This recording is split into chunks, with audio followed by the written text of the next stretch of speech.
Guys, emang masih zaman ya kuliah jurusan pendidikan. Jadi di video kali ini kita bakal bahas jurusan pendidikan ini. Apa sebenarnya jurusan pendidikan dan gimana prospek masa depannya? Apa mereka itu cuma jadi guru honorer doang? Halo sobat-sobatku yang terdidik sekalian. Jadi kali ini gue bakal bahas jurusan yang diambil buat kamu yang pengen jadi guru. Gue sebagai seorang edukator banyak banget belajar ilmu dari jurusan ini. Oke, sebelum kita mulai video kali ini, di channel ini gue biasa bahas soal konten edukasi, keuangan personal dan juga psikologi positif. Buat kamu yang merasa konten macam ini tuh cocok buat kalian, jangan lupa buat subscribe channel ini ya. Dan juga buat kalian yang merasa video ini bermanfaat buat kalian atau mungkin teman kalian, jangan lupa buat like dulu videonya dan juga share teman kamu yang membutuhkan ya.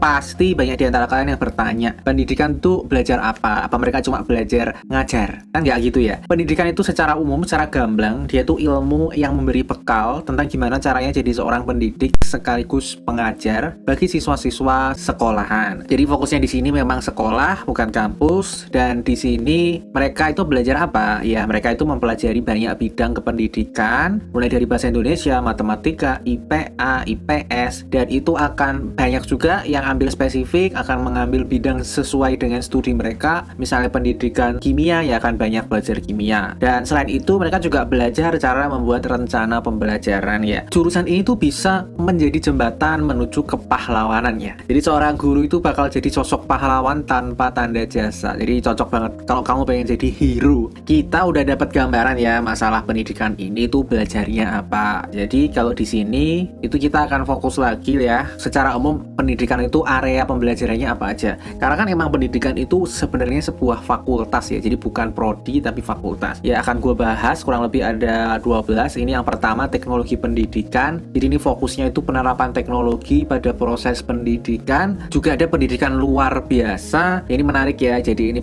pendidikan formal untuk guru SLB atau sekolah luar biasa. Terus ada juga manajemen pendidikan. Ini fokusnya tata kelolanya untuk institusi pendidikan. Ada juga pendidikan luar sekolah. Jadi ini fokusnya pendidikan informal di luar sekolah. Mereka juga belajar ini. Terus ada PGSD, pendidikan guru SD. Ini fokus pendidikan formal untuk institusi sekolah dasar. Terus ada juga bimbingan dan konseling. Jadi ini untuk guru-guru BK ya, pemberian bantuan kepada peserta didiknya supaya nggak stres, nggak salah dalam mengambil langkah. Terus ada juga pendidikan guru PAUD atau pendidikan anak usia dini. Jadi ini ya fokusnya untuk pendidikan formal guru PAUD. Terus ada juga pendidikan bahasa ya. Jadi pendidikan bahasa ini fokusnya itu lebih ke linguistik terapan untuk keperluan pendidikan. Jadi fokusnya hanya bahasa, nggak belajar yang lain, hanya bahasa dan untuk tujuannya pendidikan. Ada juga nanti yang fokusnya itu di ilmu alam. Pendidikan ilmu alam ini banyak banget ya. Ada pendidikan kimia, fisika, matematika. Jadi ini ilmu alam ini juga bisa diambil untuk kamu yang pengen mendidik di bidang-bidang sains. Ada juga pendidikan ilmu sosial. Jadi ini fokusnya itu ilmu-ilmu yang dipelajari di SMA, misalnya pendidikan ekonomi, pendidikan sosiologi.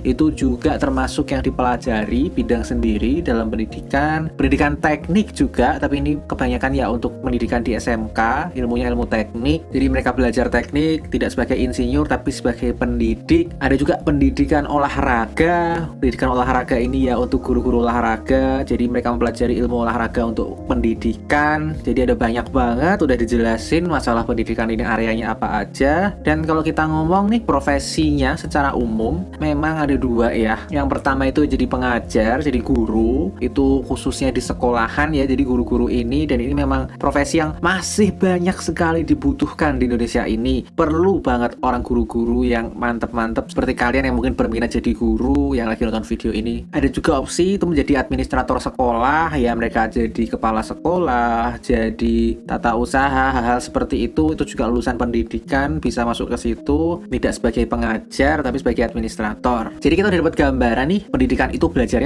apa, terus konsentrasinya apa aja, penjurusannya gimana aja. Nah kita udah dapat itu, makanya kita bisa masuk ke topik yang lebih gurih, yaitu kita biasa bahas masalah gaji. Dan kalau kalau kita ngomong gaji, nggak afdol kalau nggak bahas biaya kuliahnya dulu, karena kuliah itu investasi uang, investasi waktu, jadi harus tahu jumlah yang harus dikeluarkan untuk kamu bisa kuliah. Dan untuk biayanya memang dari data yang gua ambil, namanya pendidikan, mau pendidikan sains, pendidikan teknologi, memang harganya beda dikit-dikit, nggak mahal, masih wajar kalau pendidikan itu. Dan kalau kita udah tahu nih masalah biaya perkuliahannya, kita bisa masuk lanjut ke penggajian. Jadi kalau masalah penggajian ini ya akan gue bagi jadi dua, yaitu gaji per posisi senioritasnya dan juga gaji rata-rata jurusan pendidikan ini. Biarpun banyak banget ya pendidikan ini, cuman secara umum kalau guru tuh ya sama aja, nggak ada banyak beda. Dan kalau masalah gaji itu kita mulai dulu yang paling tidak senior dulu otomatis ya. Jadi yang nggak senior adalah entry level, paling baru lulus itu range-nya dari 3 juta sampai 5 juta. Jadi memang pengajar itu ya begitulah, ya memang enaknya pengajar itu selalu dibutuhkan dan juga sekolah itu selalu ada selama masih ada manusia berkembang biak dan butuh pendidikan tentu aja. Itu makanya gajinya tuh ya masih kurang, tapi ya ada positifnya di sisi lain akan kita bahas. Dan idamannya orang-orang pendidikan ini kan pasti ingin banget jadi PNS ya. Jadi kita akan bahas nih gaji PNS yang baru masuk untuk guru itu kira-kira berapa. Ya itu range gajinya dari 5 juta sampai 8 juta.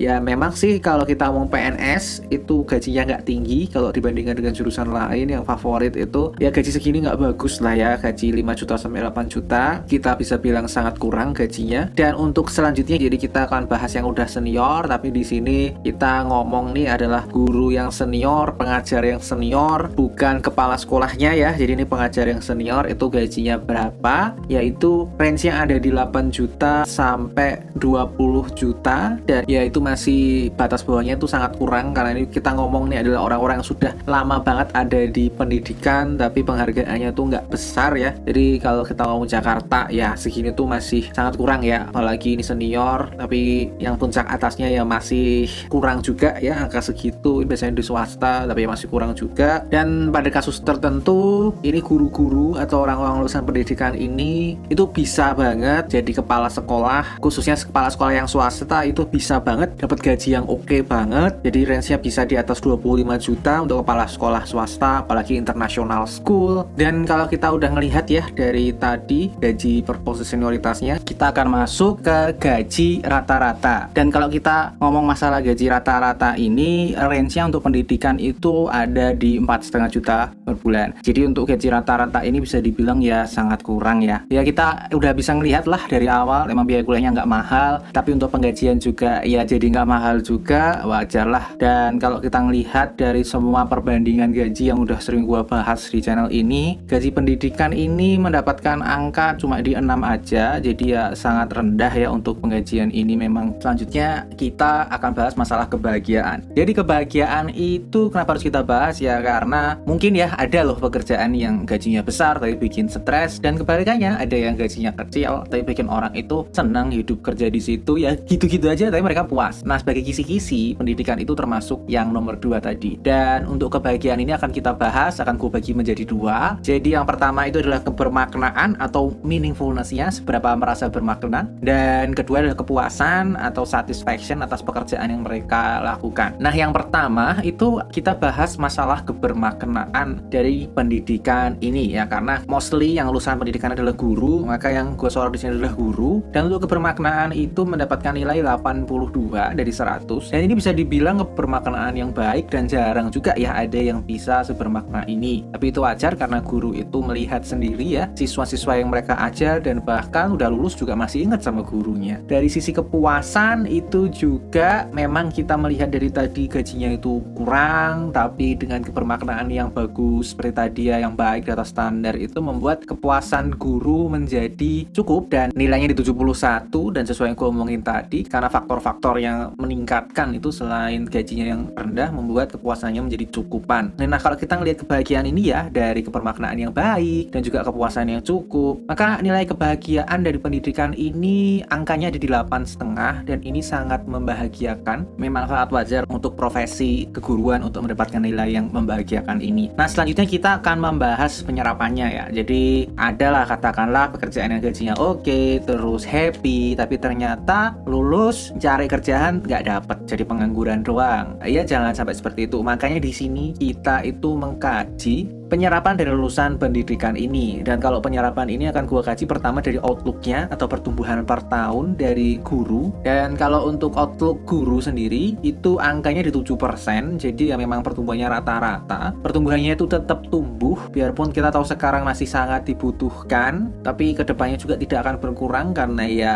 akan selalu lahir anak-anak baru dan mereka akan selalu butuh pendidikan. Dan sekarangnya gimana? Jadi kalau untuk sekarangnya itu gua biasanya adalah mengecek penganggurannya. Dan untuk angka pengangguran lulusan pendidikan itu angkanya ada di 1,7%. Ini jumlah yang sangat rendah sekali ya. Jadi 1,7% termasuk jadi dari jurusan dia termasuk yang paling terserap untuk pendidikan ini. Bener nggak sih jumlah pengangguran pendidikan itu serendah itu? Ya kita cek aja di lowongannya. Jadi memang sih untuk jadi guru itu biasanya nggak pakai lowongan terbuka, tapi ya mereka keterima aja. Tapi kalau untuk lowongan yang terbuka itu bisa kita cek aja di kanalnya yang terbuka di Jobstreet. Kalau gua ini dengan entry guru itu bisa dapat 700 lowongan, dan itu jumlah yang bisa dibilang standar ya, memang nggak istimewa, nggak hebat banget, tapi masih standar. Sangat bisa dinyatakan bahwa jurusan itu terserap karena lowongannya itu standar. Selanjutnya ada juga yang bertanya-tanya nih, ini emang para lulusan pendidikan ini banyak kerja di mana sih? Biarpun udah pasti kita nggak akan jauh-jauh dari yang kita bahas dari sekolah, tapi kita akan membahas juga yang lain. Jadi untuk industri mana yang paling banyak menyerap lulusan pendidikan? Yang pertama itu kampus. Jadi kampus ini bisa menjadi opsi untuk para pendidik ini yang mendapatkan pendidikan lebih tinggi lagi, itu bisa masuk di kampus. Sama halnya juga akademi, khususnya untuk pendidikan-pendidikan yang sifatnya vokasional, keteknikan misalnya. Jadi bukan kalau IPA atau IPS itu jarang masuk akademi, tapi yang keteknikan itu bisa masuk di akademi. Terus ya tentu aja sekolah ya yang primernya mereka ditakdirkan di sana. Jadi ini pasti mayoritas di sini. Pertanyaannya lagi, ya itu mereka kan bekerja doang. Kalau gua pengen jadi lulusan pendidikan yang gajinya besar di mana? Jadi untuk lulusan pendidikan ini yang paling banyak yang pertama itu di kampus tentu aja karena dia pendidikan tinggi. Bisa aja nih lulusan pendidikan ini kuliah tinggi-tinggi jadi dosen, dan di situ istilahnya lebih baik lah gaji dosen ketimbang guru sekolahan. Sama halnya juga akademi, dosen di akademi lebih baik daripada di sekolah. Dan yang oke juga ada di jasa edukasi. Kalau kita ngelihat educational technology itu memang untuk para pengajarnya bisa menggaji cukup baik ya ketimbang di sekolahan. Jadi ini alternatif juga untuk lulusan pendidikan masuk ke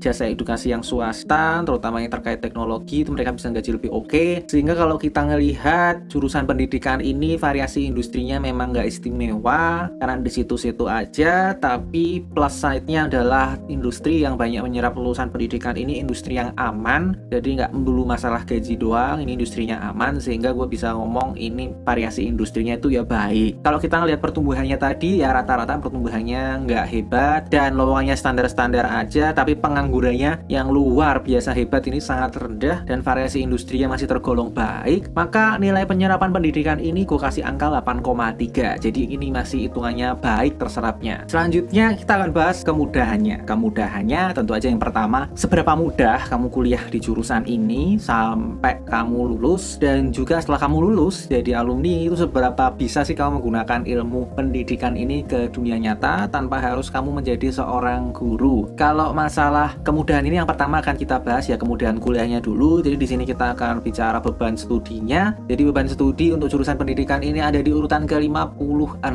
Dia kalau dibandingin di atasnya ada ilmu politik ya, dan itu termasuk rumpun ilmu pemerintahan juga, dan di bawahnya ada psikologi di 62. Jadi kalau kita ngelihat jurusan-jurusan ini ya memang sih itu bukan jurusan yang sangat menantang, hampir di sepertiga bawah ya. Jadi gue bisa ngomong jurusan pendidikan ini termasuk jurusan yang mudah untuk dipelajari, biarpun ini akan variatif ya. Kalau pendidikannya pendidikan yang teknik atau pendidikan yang matematika itu bisa jadi lebih sulit, tapi mostly pendidikan itu tidak sesulit yang ilmu murninya. Jadi memang pendidikan itu ya rentangnya di bawah ya, karena sifatnya ya teoritis dan praktis untuk pengajaran. Lalu bagaimana dengan fleksibilitasnya? Yang namanya guru itu di masyarakat itu memang lumayan ya, jadi dianggap profesi yang dihargai. Cuma ya hampir semua orang paham banget lah kalau orang pendidikan itu kemakmurannya itu kurang, dan mereka hidupnya di sekolah, nggak banyak pilihan lain. Kalau nggak pengen jadi guru itu bisa jadi apa? Yang pertama itu menjadi dosen, mereka mengajar di kampus, tapi pendidikannya harus pendidikan S2 atau S3. Bisa juga jadi PNS, nggak harus menjadi PNS guru, tapi bisa aja mereka menjadi administrasi di pemerintahan, dinas pendidikan, kementerian pendidikan. Bisa juga menjadi auditor. Jadi ini di sini auditor ya, auditor pendidikan tentu aja. Terus penulis, mereka bisa dengan ilmu mereka itu menulis karya biarpun nggak banyak juga ya yang di sini. Terus konselor, ini juga sebenarnya salah satu konsentrasi dalam pendidikan, bimbingan konseling, tapi ini bisa menjadi pilihan kalau untuk kalian yang nggak pengen jadi guru pengajar. Terus juga instruktur, khususnya instruktur ini yang di luar sekolah ya, jadi yang kayak kursus gitu, ini bisa banget dan termasuk yang oke juga masalah penggajiannya. Tapi ya seperti yang udah gue sebutkan tadi, lulusan pendidikan itu sangat sulit untuk bisa nyebrang karena emang mereka dari mindsetnya itu adalah dari awal itu dicetak untuk menjadi guru, dan lowongan menjadi guru itu memang sangat banyak ya, sehingga sedikitnya entry sebenarnya orang pendidikan kalau tidak pengen jadi guru, yaitu istilahnya udah salah jurusan. Tapi ya memang karena pendidikan ini masih menjadi jurusan yang favorit untuk orang-orang zaman dulu dan memang kuliahnya juga nggak sulit untuk diselesaikan ya, jadi memang rada dilematis di sini. Udah terlanjur masuk tapi fleksibilitasnya kayak begitu. Nah, kalau dari perkuliahan ya kita juga udah ngelihat ya, kuliahnya nggak sulit, jadi bisa dibilang mudah, fleksibilitasnya sudah tertakdir gitu ya jadi guru, tidak sulit. Maka kalau kita ngelihat nih nilai kemudahan pendidikan, biarpun fleksibilitas ini tergantung banget sama jurusan pendidikannya. Mungkin kalau pendidikan bahasa masih ada pilihan lain, tapi kalau yang lainnya itu rada sulit ya, yang keilmuan banget misalnya sains atau IPS itu rada sulit untuk bisa mengambil jalur lain. Sehingga kalau kita harus menilai kemudahan dari pendidikan ini ya karena kuliahnya nggak sulit ya, maka gue bisa ngasih nilai 8. Cukup mudah untuk kemudahannya. Nah, yang terakhir kita akan membahas nih keberlanjutan atau sustainability. Jadi keberlanjutan itu seberapa aman di masa depan. Nah, kalau seberapa aman di masa depan ini, yang pertama tentu aja seberapa mudah mencari pekerjaan yang aman atau stabilitas pekerjaannya. Dan juga yang kedua itu kita bahas masalah otomasi. Jadi seberapa mungkin sih pekerjaannya itu digantikan oleh para robot. Nah, kalau kita ngomong lulusan pendidikan, stabilitas kerjanya gimana? Ya kan udah gue sebutkan dari tadi ya, guru ini dibutuhkan, dan institusi yang memberikan pekerjaan itu institusi yang emang selalu dapat siswa. Selama ada orang yang punya anak, ya mereka akan butuh sekolah. Sehingga biarpun sekolahnya tutup pun juga tinggal nyari pekerjaan jadi guru di tempat lain juga bisa. Jadi stabilitas kerjanya bisa dibilang ya aman, karena memang mereka itu berada di institusi atau industri yang selalu bisa memberikan pekerjaan. Selanjutnya kita harus ngomong lagi yang lebih masa depan. Kalau yang lebih masa depan lagi itu kita harus cek seberapa mungkin mereka digantikan oleh robot. Kalau masalah kemungkinan otomasi dari pekerjaan guru itu ada di 5%. Jadi 5% ini kemungkinan otomasinya itu sangat sulit ya. Jadi bilang karena guru ini memang tujuannya ya mengajarkan orang supaya paham. Jadi untuk kemungkinan otomasinya menjadi sangat sulit. Tapi ya ini nggak berlaku ya untuk lulusan guru bahasa. Jadi untuk guru bahasa, karena kita ngomongnya bahasa itu bisa diajarkan dengan metode yang alternatif. Jadi jangan lihat ini untuk yang ambil bahasa. Tapi kalau secara umum dari semua konsentrasi pendidikan itu memang sulit untuk digantikan oleh robot. Nah, jadi kita udah bisa ngelihat untuk keamanan kerjanya yang tadi itu kita pastikan mereka bisa bekerja aman, dan juga kemungkinan digantikan robotnya itu sulit, sehingga nilai untuk keberlanjutan jurusan pendidikan itu di 9,5. Jadi bisa dibilang ini sempurna keberlanjutannya. Kita udah sampai di ujung video kali ini, dan kalau kita ngelihat jurusan pendidikan ini dari awal sampai akhir, memang dari penggajian itu ya kayak gitu ya. Cuman yang lainnya tuh oke banget. Sehingga kalau kita harus menilai di rata-rata ini nilainya semua, kita dapat nilai 8,1. Dan kalau dibandingkan sama jurusan yang lain, 8,1 itu untuk kelas jurusan mereka dapat tier huruf A. Jadi review ini gue cukupkan ya. Kalau masih ada pertanyaan, jangan malu-malu, tulis aja di komentar. Kalau kamu merasa cocok dengan isi video ini, jangan lupa buat kamu like, share video ini, dan juga subscribe channel ini. Buat kamu yang ngerasa video ini nggak sejalan dengan pikiranmu, atau bahkan merasa video ini ofensif buat kamu, dislike aja, gue nggak apa-apa. Gue ucapin terima kasih buat kalian yang udah nonton video ini sampai habis, dan see you in the next video. Bye-bye.